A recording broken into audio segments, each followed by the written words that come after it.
have your embroidery hoop, you need to take this and separate it. So this is the inside, the outside, right? So put your outside aside, you're gonna use that later, and you need to have your name written somewhere with a Sharpie or a pin inside of this inside hoop. From there, you're gonna take this, which you will have already wrapped up together with the clasp.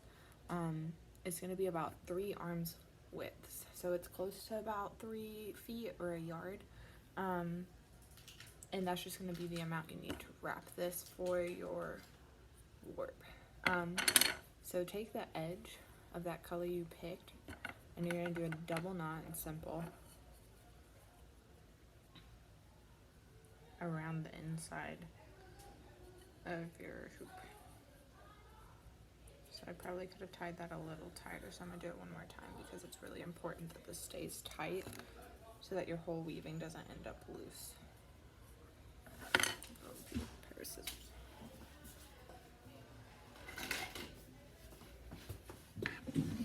Definitely gonna need scissors during the project.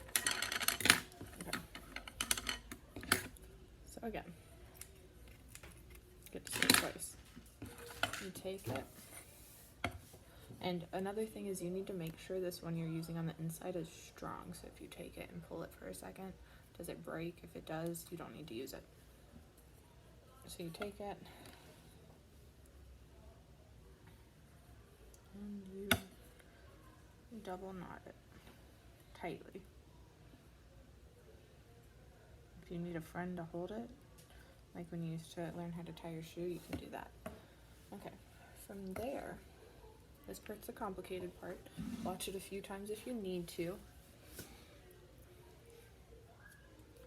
You're gonna take this extra part and you're gonna go inside like this and under and back around to a different one. So if you can see, you're crisscrossing it. It's called a figure 8, so it should make an 8 in between. And then you go to the side of that one. Then you go back through the opposite way, see? And you figure 8 it in a circle around the whole thing.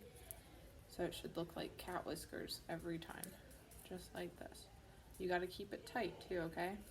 If you don't keep it tight, it will come undone. It'll just slide. And again, you can use a partner for this if you want someone to hold it for you while you wrap it, and then you can do it for them. And you need to do it all the way around the hoop. One of the most important parts is making sure you have an odd number. So there should be an odd number of these points on your hoop. If you don't do that, your pattern will not work. Okay, so I'm gonna stop here. And from my finger, I'm gonna count to make sure it's an odd number. 1, 2, well, past my finger. 1, 2, 3, 4, 5, 6, 7, 8, 9, 10. So I'm gonna make this one. Okay. And that makes 11. I'm gonna count one more time just to make sure. 1, 2, 3, 4, 5, 6, 7, 8. Actually, yeah. Again. 1, 2, 3, 4, 5, 6, 7, 8, 9, 10, 11. Okay. That works. So this part, it's gonna combine it and make it more together. So you see how it's loose in the middle? You don't want that for the final. You take it through any of these bottom ones and then back through a top one, and you're gonna wrap it and it tightens that middle. So let me show you that one more time. So with that last one that you created, the last odd number one, you take that other side, go through, and you pull it. Then you do it a couple times, just a couple times.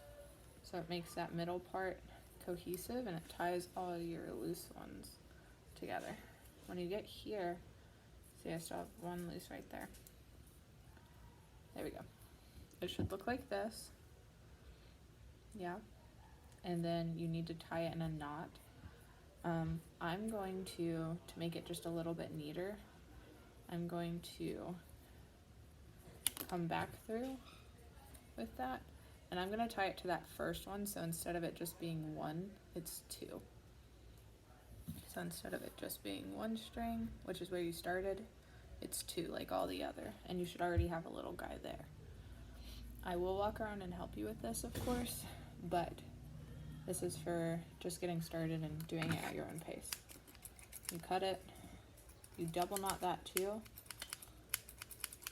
Bad scissors. And again, keeping it tight. I picked gray as my color to keep it more neutral.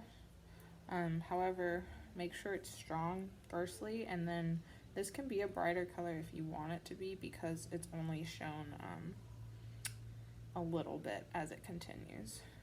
So, and I'm gonna tie it one more time. And then I would normally cut this, but these scissors are not that great. I'm gonna try again. Hold on. Okay, so I cut it just to make it more subtle. Make sure it's nice and tight.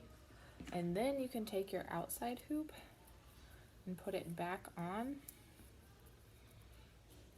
And it makes it tighter, and you can tighten it to make sure none of these come undone. And then you're ready to start.